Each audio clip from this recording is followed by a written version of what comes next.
Hello, good morning, good afternoon, and good evening. So that suits everyone. I think for wherever you're watching me from, this is your friend, Pastor Mwanza, speaking to you from Kitwe, Zambia. So it's a huge privilege for me to be online with you this evening for this very interesting conversation. This evening, the topic I was asked to share on is discovering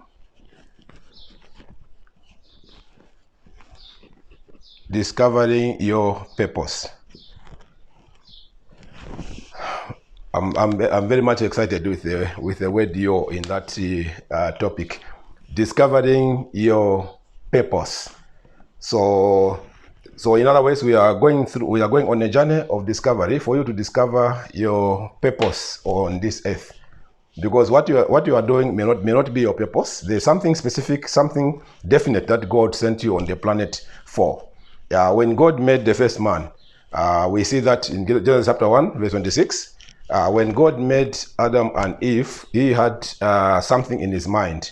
So when you read that scripture, the Bible says, let us make man in our image and our likeness, and let him have dominion over the fish and the fowl of the air. So he had a makeup for man. He had to make the man in his image and his likeness. So he made man like him. He made the man to look like him. But then inside it, there was a purpose that man was supposed to fulfill. He says, let them have dominion over all the fish and over all the fowl, and even that creepeth over the face of the earth. So we see there that when God was making man, he had a purpose in mind.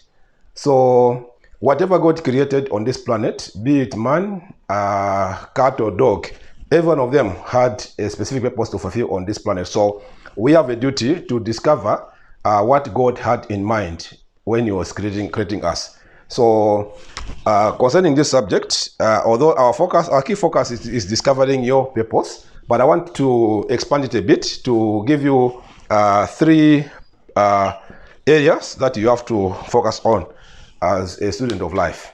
So the first thing you have to do is you either uncover your purpose. That's number one, because you don't decide your purpose.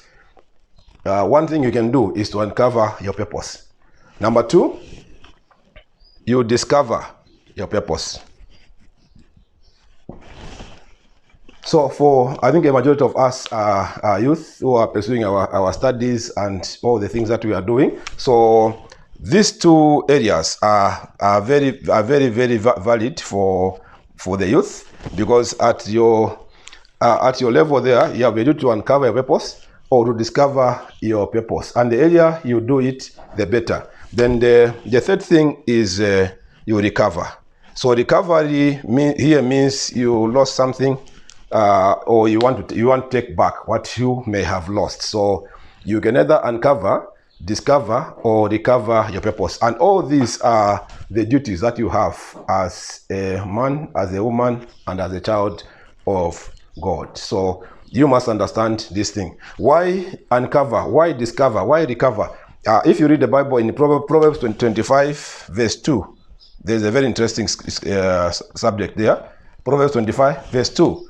The Bible says, it is the glory of God to conceal a matter, and the honor of kings to search it out.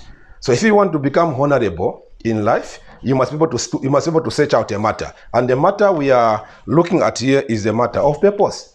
It is the glory of God to conceal a matter. So God is a master concealer, if I can use that English. God is a master concealer.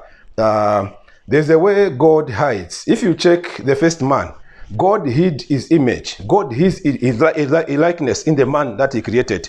And I believe the hiding was so deep that even Adam himself didn't know. Adam and Eve, they didn't know themselves that they were made in the image and likeness of the God. Because if they knew, the devil could not have outwitted them. When the devil says you'll be like God, if they knew they were like God, they shouldn't have succumbed to that poor trick. But God had hidden his likeness and his image in there. So in everything that God created, he hid something there. So it is the glory of God to conceal a matter, and the honor of kings to search it out. So humorously, I will say, God made something, and inside what he made, God hid something. And inside what he hid, he also hid something. That's why God never made cars, he never made planes, he never made beds, he never made pens, he never made books. But what did God do? God hid all those things inside the thing that he created. For the chair, God made a tree, and inside the tree, God hid the chair. And inside the chair, God hid money. And inside money, God hid the riches that you desire. So we are constantly on a journey of uncovering, discovering, and recovering. So in a simple word, what is purpose? That's a critical question for us to answer. What is purpose? I believe you have an answer. So sometimes when you look at definitions, maybe the best place to start is the dictionary. I checked from my Oxford Advanced Analysis Dictionary to check what purpose is. So from there, the dictionary says purpose is an aim, intention, or function. So that gives us three things that purpose could mean according to the dictionary. It's an aim, it's an intention, it's a function. So when God created you, when God made you, he had an aim, he had an intention, he had a function. And which these are things that you must be able to uncover, discover, or recover.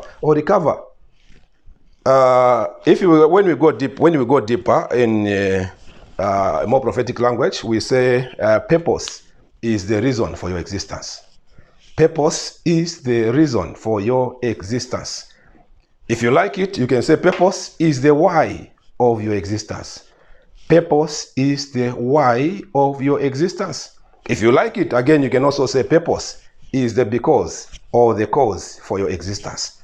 So you are here for something definite, something specific, something particular that you must be able to do. When you get back to God, he won't judge you based on the cars you are driving. He will judge you based on how you lived your function, how you fulfilled his intention, how you fulfilled his aim on this earth. So that is what we can say about what purpose is. So you must understand that you have an aim. God had an aim when he made you. God had an intention, and God had a function in mind that you perform. So the next subject that in the next video, I will be able to send you on why purpose. Why purpose. So for now, I want you to digest those things, uncover, discover, recover, and what purpose is. So please invite your friends to the conversation. It's a very interesting conversation for us. It's very helpful. And it's also very, very needed at this time. So make sure you invite your friends and be attentive, and make sure you have a piece of paper and a pen for you to be able to write down the things we are discussing. I'm excited. I'm overjoyed to be speaking to you on